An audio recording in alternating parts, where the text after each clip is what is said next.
Of you po, a few days ago, nag-file ng candidacy si the both Sandoval, husband and wife, for congressman and for mayor. How would you navigate that campaign given that we have an incumbent and a re-electionist or someone who's coming back? Ang Malabon will make sure that the best couple will win. Ma'am kayo, ano masasabi niyo doon? I agree. Pala kayo ng mayor, ma'am. Yes. Have you filed your COC? Not yet. Kailan po yung file? I'll be filing on Monday. Ano po mga plano niyo as mayor and bakit po kayo decide tumakbo as mayor? I'd like to be given a chance to serve the people of Malabon in the local level.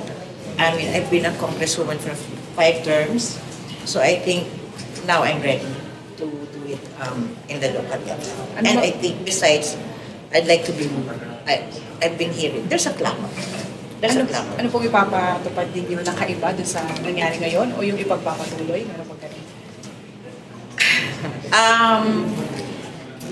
Marami. Ka rin, ano? Marami. I think for now we're lacking in social services. And actually yan yung pagbaha. It's so sad na naayos na sana yung baha namin. For a while, when you've been hearing of flood in other cities, kami, hindi. So it's just so sad that it's happening again right now. Plus the, basic problem of basura na dapat hindi na, diba? So yung mga yun. Basta, I dream big for the city of Malabon, and I'd like to be one of those who can really make Malabon fly. Anong magiging edge, ma'am? Given na parang couple versus couple, yung magiging labanan? Ikaw nga sumagot natin. No, ganito lang. Siguro ang Manaba area, before ngayong mga panahon, parang konti ang pumupunta doon, madumi, hindi ganun kaganda ang ekonomiya. Ngayong nagkasundo po, magkapatid ang sa Valenzuela.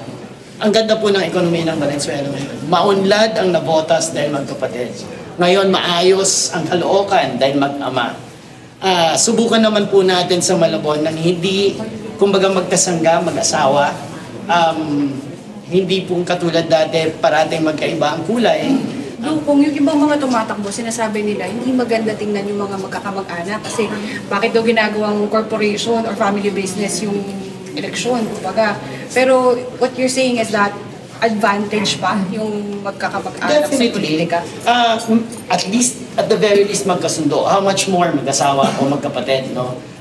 Magkasundo kayo kung anong proyekto na dapat i-implement ng national, dapat kailangan nyo ng local. Kasi minsan, ang priority ng local may not be the priority of the national kung hindi nag-uusap. Kaya kung magkatugma, magkaayos, nag-uusap, hindi makikinabang po ang constituents po ng Malabon. I don't see any disadvantage kung magkasundo. I only see a disadvantage kung hindi magkasundo talaga.